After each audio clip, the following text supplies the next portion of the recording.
this is the day of 100, or the 100th day. We've already just come back from Park Exclusive, haven't we? We have. And we just, you know, if you think we've got away with just having just a nice, pleasurable time, first of all, the windlass anchor. That blew a solenoid. We've just had that repaired, and then I went back to check the winches on the back of the boat. Both those don't work because the solenoid has gone rampant. It has gone rogue, and they don't work at the back. But I'm not going to get those fixed. We're not, because I've never used them ever, and the man said to pull them apart would cost a fortune in labour, and do you ever use them? And I said no. And then he said, but I said, we've got lights on the back of the boat which say ANGST, and they light up, you know. They used to light up. They used to light up, but they've just blown a valve. They don't work anymore. So he said, I said, you couldn't fix the lights, could you? He said, well, we'll have to dismantle the back of the boat. I said, would that be expensive? He said, well, it just depends how many hours you want us to spend doing it. This is purely just a stroking yourself, just because we want the name of the boat illuminated. Why? What's the point of doing it in the first place if it doesn't work ever? Maybe we can go to the supermarket and you can get, I know in some of the novelty shops you can actually just put this tape around it and it'll light up. You reckon? You reckon you could go to a supermarket and get a novelty light-up set of lights, illuminated letters, that will stand the strain of stepping out in a tight and heavy sea and a gale-force wind? My God. Well, it can't be any worse than what it is. So why don't we just go into the chandlery business and repair people's lights? And they'll say, how much that cost? That cost $12,000. Gee, if you got it the bill, yeah. He said, we went down to Woolworths and we got them from the novelty section in there. They cost $25.99. So anyhow, Susan, please. So now we've got a few things just to get through. This arrived. I just am showing you this. This arrived. I don't know if that goes back to front if I show it to you. Can you see that there? This is a very nice, charming letter. Have a look at that. He went no expense getting the stationery to write that on. He's just torn it off the edge of his. Oh, there. I didn't show that before. There's the. There you can see that. This is from the Whitsunday Game Fishing Club. Good luck. They've sent us a fishing care pack. Can you see that? Now we don't, as I said, we don't solicit gifts, do we? No, we don't. So, just explain. Oh, some sinkers. Some sinkers. He says, hooks, look. Sinkers and hooks. He says you're going wrong, or they say, or whoever they say. And look, a lure, a soft lure. He sent those. They sent those. And a squid lure. When I say they, I don't mean we're We talking about pronouns. I'm not sure that he calls himself they, thee, or thy. They, I think, is a group of people as opposed to a pronoun indicating you haven't got a gender. Don't suck us into that shit. I like this one. In every pack where they have a lure and a hook, they've got a band-aid. You can see it. So yeah, they've got a whole lot of band-aids Jess here. have been watching and they want us too. He's just, as I say, spent no expense on the stationery. He says here. Squid jig under lights at night. Squid jig under lights at night. And he wants us to go into the fishing competition, a marlin fishing competition. I've got a feeling if the only fish we can catch in 12 weeks is a sucker fish, marlin will be right out of our reach. But we appreciate the, who are they? The Whitsundays Game Fishing Club. They are. Thank you, they. Thank you. All of they. Now, so I want to, so I think people have misunderstood. Some people got the brace and bits about me saying, if you're not going to identify yourself, because we know we don't like to deal with trolls, but you said trolls are only usually on Instagram and Facebook and not the wonderful people who contact us on YouTube. Original Smarter Sam on YouTube. So I hope you didn't think we were speaking ill of those people who speak to us. No. Mind you, there's a couple that we'd like to address. It doesn't matter. A person called Sue. That's not her. Her initials are ZP. She'll know who she is. I'm going to read out the things that she said she would like to hear, and we think everyone else would like to hear this. We'll try and do it quickly, won't we? Yeah. Well, what? We're already up to 5 minutes. We can do it, or we can do it in 2 parts. We'll see how we go. She says, I would like you to reflect on the journey that you've had. This is what Sue says, initial ZP. Reflect on the journey, what you've learnt about one another. So go. What have I learned about you? You've got a very short fused temper and get angry at yourself, not anyone else, at yourself. And when you yell at yourself, you go hoarse because you yell so much. I do. I don't scare you, do I? No, because it just goes in one ear and out the other. No, I get very annoyed at myself for incompetence and stupidity. I've Which had a is lot a of lot. practice shouting at myself over those things. So that's the answer to that. What have I learned about you? Jesus. How long have we been going already? 5 minutes. No, what I've learned about Suzanne is that she is I use this in the absolute way. It's a term of endearment. She is an absolute warrior and trooper. She will not. She will do more manual heavy lifting than me. She pitches in. She ain't a Sheila, ain't a woman. She is a goer. There's no doubt about that, and I am extremely impressed by her Oh, that's very nice. fortitude. So how have you grown together? Well, how have we grown together? Oh, we're not linked arm to arm, so it's like I'm stuck with you on this boat, so I can't get off, so we've grown together. That is the point in case. If you are stuck in what's nothing more than one of those containers you see on ships going out, we are in a container ship and have been for 100 days, living just not in each other's pockets, but living day to day in a confined area. And I would say we have had tremendous harmony, harmony only in the biblical terms. No harmony, pretty hard to have harmony when I'm sleeping in the cruise quarters and you're down in the Queen Muck's bed down the front. But a lot of people have arguments because they try to change people. You are who you are, accept people's faults, deal with them, and don't try to change someone. That's probably what I did learn about you. Yeah. You are, and if I don't like it, I just walk away and just, oh well, he's just having a rant. Yeah, if you don't like it, it's pretty hard to walk away. You could dive over the side and swim away. No, because no, I'd never ever try and change I suppose anyone. we've grown together. Well, only because we've had to. No, we're being flippant. I'm being flippant. Favourite anchoring spot? Well, favourite anchoring spot. I don't know if you're a Whit Sunday devotee, and if you are, you'll know these spots. If you're not, you can keep them up your sleeve in case you ever do something stupid like we've done, or you come up here and rent. Plenty of people rent catamarans and go out for the first time on a boat and love it. So you can, they're the places. Mandalay, that was Manta Ray. Mandalay is where we've just been for Park Exclusive. Manta Ray Bay. And we swam with the fishes. We did. There is millions of fishes. You dive in and they swarm around you. They actually headbutt you. Actually, they don't. They're very good at missing you, but you cannot swim. There is millions of them because the people have a permit to feed them pellets, and they know when the boat turns up, they come from everywhere. They do. But Whitehaven was great. Whitehaven is the go-to place for everyone in the world. The first place they visit is the Whitehaven anchoring beach. It goes for almost a kilometre. Well, it does. 1 foot bay. That was our private island where we spent a couple of on Langford Island. Butterfly Bay.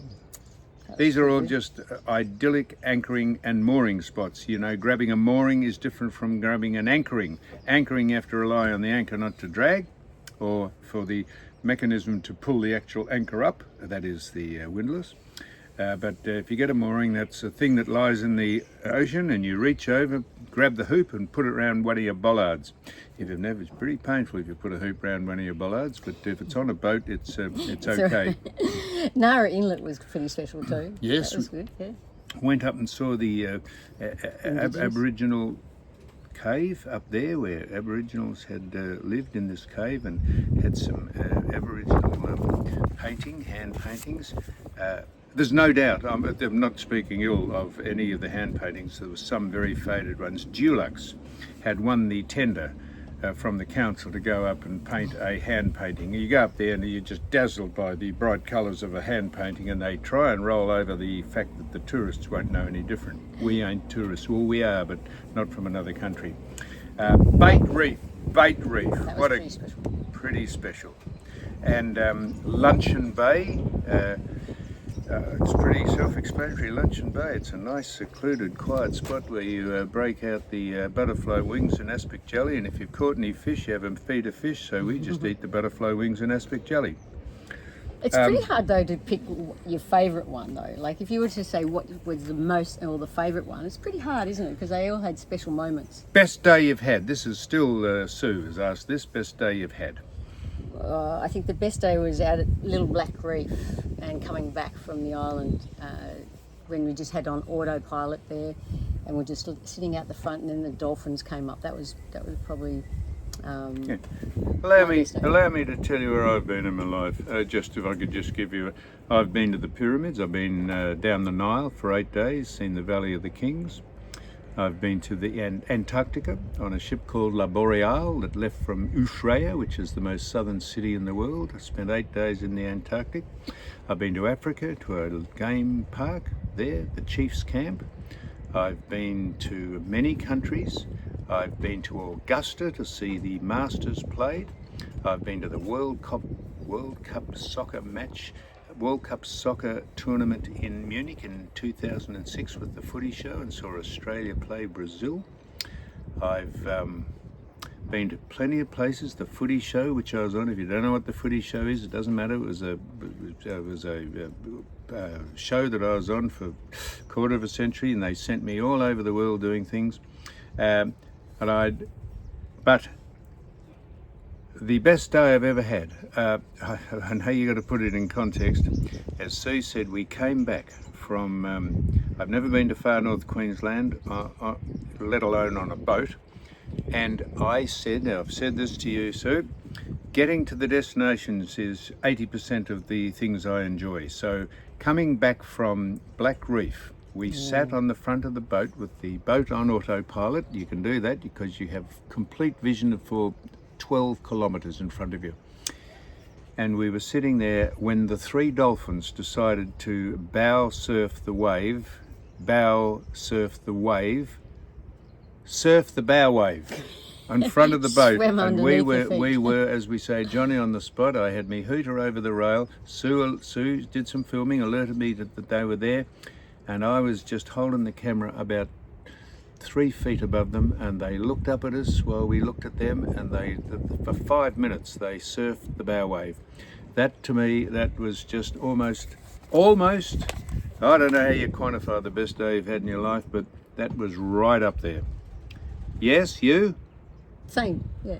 Yep. That was the funniest moment you've had. This is Sue still asking the questions. Funniest moment you've had. Oh, wait for this. This will be good. Probably 2 stand out for me. The when you trying to get into the tender at Refuge Cove when we first started, you trying to get into the. You didn't fall in the water though, but the funniest one was when you did fall in the water, just out here at the marina. That was. And then you had to stand up paddle boards, and then you did the backflip off the thing and did a back whack. There's been many funny moments. Headbutting the... Oh, fucking hard. And you? Oh. No, what is the funniest moment I've had with you? I don't know, you make me laugh every single thing you do. No, you haven't fallen out of anything. I can't think of any humorous moment. I honestly can't. You haven't fallen out of anything, fallen onto anything, stumbled over anything, got your foot caught in anything, head butted anything. No, I'm sorry, I can't. But what's the worst moment you've had? Ooh. This is Sue's question. Sue, the worst moment you've had on the trip? The worst one there's been, I reckon, 2 or 3, but the worst one was doing the bow thruster. Stop working, and you were coming in, and you tried to back it in, and that was probably the worst moment. That's right, because we got the boat here that there's between us and the boat beside us there's a cigarette paper, and I got halfway in and went to bow thruster the front of the boat in, and no, it didn't work. And did we panic then?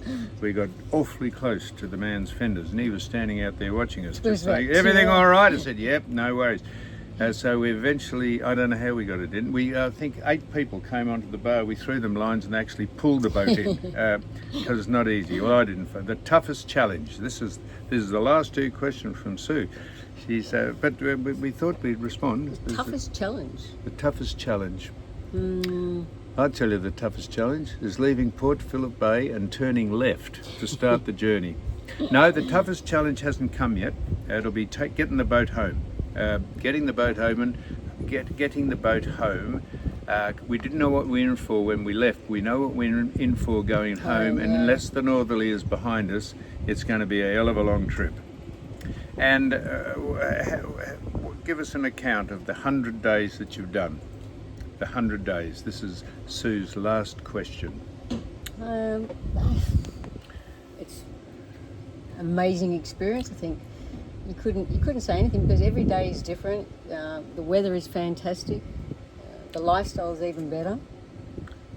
If I'd never done this ever in my life and just thought about it, that it would be good to take a boat up to far north Queensland, and we've talked about it, and sometimes you talk about lots of things. You say to people, "Oh, we must catch up, we'll have dinner together," and you never do it. We talked about it, and I said to Sue, "Do you want to do this?" Didn't know her really that well. I said, "Do you want to do this?" I said, we'll be... And it has been the experience of my life for the person, just doing it. And so I know that sounds a bit hokey and a bit syrupy and, golden syrup running down the footpaths and everyone's all loving it. It's kind of hard to explain, vomiting with how sickly this is. But it is fantastic. Well, that's Sue who asked those questions. Now, just quickly.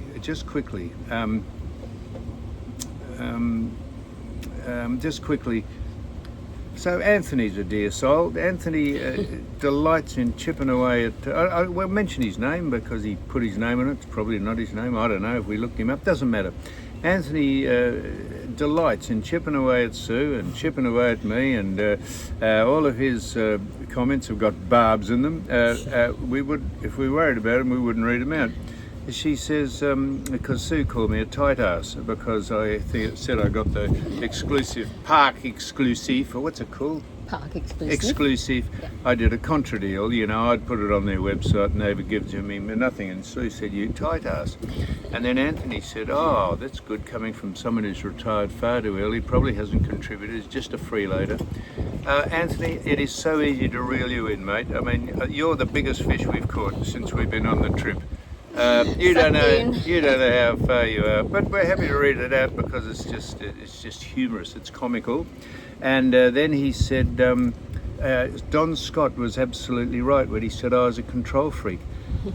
If you are talking about Don Scott and a control freak, I did a podcast with Don Scott for 3 years. If I hadn't have been a control freak, we wouldn't have lasted a fortnight.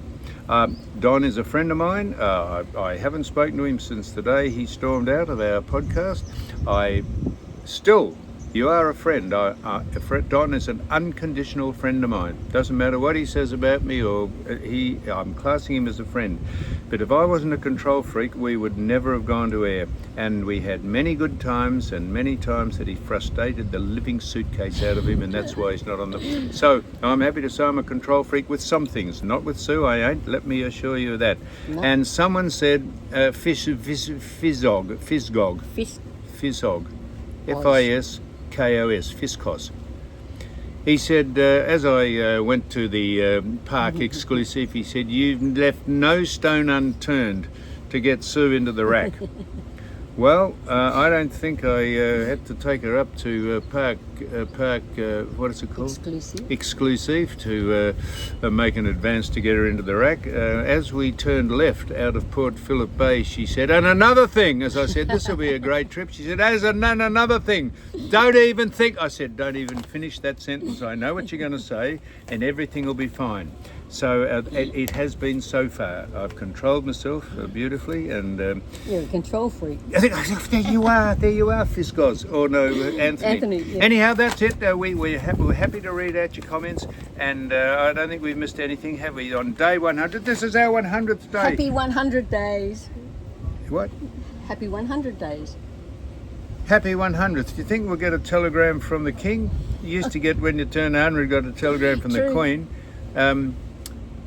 So that's it. So I don't know how long this went. Can I just say a big shout out? And we've obviously been promoting prostate cancer. A good friend of mine, Deb, who I went to school, her husband just had the operation yesterday, Doug, and he's in his recovery. We're going to speak to him later on. Hope you get well soon, buddy. So. Yes, subliminally we are here on behalf of RULE, the cancer organisation back in Melbourne. I'm not sure if it's international or national, but it's certainly a big part of Melbourne life. And while we don't mention it every day, because people think we're just on a gravy train doing this, if you want to, instead of sending stuff like invitations to things and games and card games, we do appreciate it. Make a donation to RULE. That would make them very, very happy. Well said. What? Well said. Yeah, tight ass, eh? Hey? Really? Button off.